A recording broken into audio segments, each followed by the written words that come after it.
17 years together, 13 married. We have a now they're 11-year-old and a 4-year-old.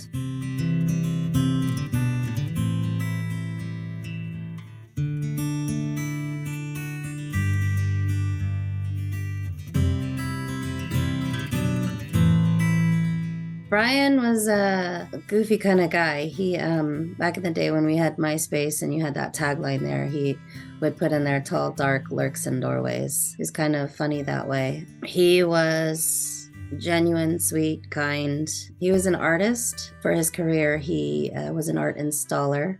I have all of the art that he collected behind me. He had a crazy work ethic. He wanted to make sure that he did his best all the time when he was at work. He wanted, I think, to honor the art in that way. He was a huge music lover, and he created his own music. So he had his own one-man band called 2 vs. 1. And yeah, music was central to who he was. That was his art, and he took it very much in an artistic direction. I was pregnant in January of 2019, and he just started not feeling very well. I started to experience some indigestion, heartburn, some difficulty eating, chewing, swallowing. Just kind of kept getting a little bit worse and a little bit worse. And I kept telling him, "You should go to the doctor." And he finally did go. And at the time he was 38, so young, no real alarm bells, you know? So the doctor thought it was dietary, had him go on an elimination diet, and that didn't work. He's still losing weight. He's progressively still having pain now that's pretty consistent. And it got to the point where he kind of couldn't work for long periods of time because he would need to sit and rest. He would be doubled over in pain. So on June 10th, he went to the ER. They did an ultrasound and then a CT, and I was there all night, and that's where they broke the news to me. They were like 95% sure I had cancer. The next week or so was kind of blurry because at that point I was 8 days shy of my scheduled C-section for our second child. So we were trying to figure out insurance. We were trying to figure out doctor's appointments. He had a good friend and she had lung cancer, and he was like, "I gotta call Marion." She told him, "You gotta go to Cedars.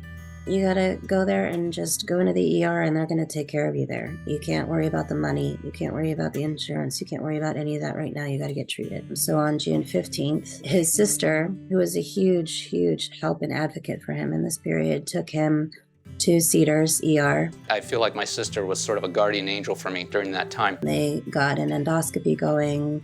They placed a stent in his GE junction. They did a biopsy of the tumors. So on the 18th, I went in for a routine checkup, preparing for my delivery on the 19th, and my blood pressure was high. So they admitted me while he was at Cedars. I was at White Memorial. Community and family makes a huge difference. My oldest was with his family, being taken care of by them. I was being taken care of by my best friend. He was being taken care of by his sister. It was like the epitome of a village coming together. And then I delivered the baby on the 19th. I'm pretty sure that that's the same day that the doctors staged and diagnosed him. He started on a full line of chemo, pretty intense one that came with a lot of side effects. A treatment called Folfox, and I received that treatment every other week. He did 10 rounds of the full body chemo at first, and then after that, he dropped the one drug that caused the neuropathy and kept the remaining line for 10 months. And it actually reduced everything down to about 90%. When he came home, he was in a tremendous amount of pain. He had lost a ton of weight. He was skin and bones, and there's just a lot of discomfort that comes with not having any body mass. We just did a lot of, going day by day based upon how he was feeling. It was kind of a blessing in disguise that I had a newborn. I was focused on her a lot, and it gave a lot of distraction because newborns don't care what anybody else is going through. After those 10 months, his CEA numbers started to creep up, and we started to see a little bit of progression. So he ended up doing at least 6 different types of medications, 6 different chemos.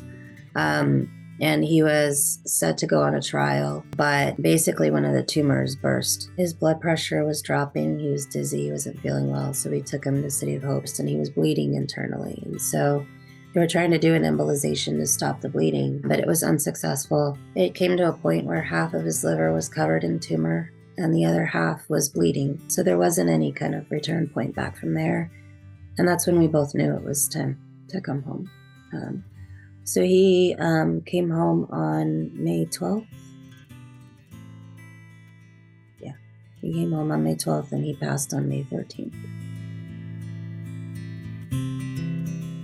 I think the hardest thing for a caregiver is to try to do this alone. We found community and networks to help us. So on Facebook, we found a lot of groups. We found Help for Stomach Cancer and Aki and her story. It's not helpful to go it alone. You're not alone and you shouldn't be alone, and you should definitely find other people that are in similar situations that you can talk to and relate to and vent to and know that, you're not in an isolated situation.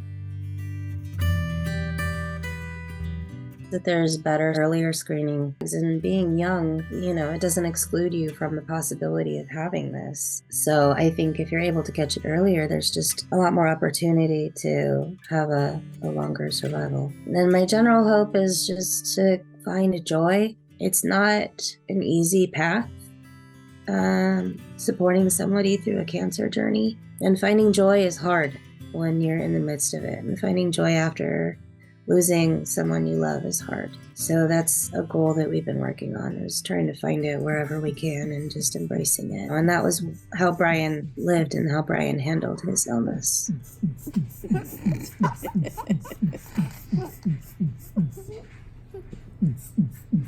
Baba.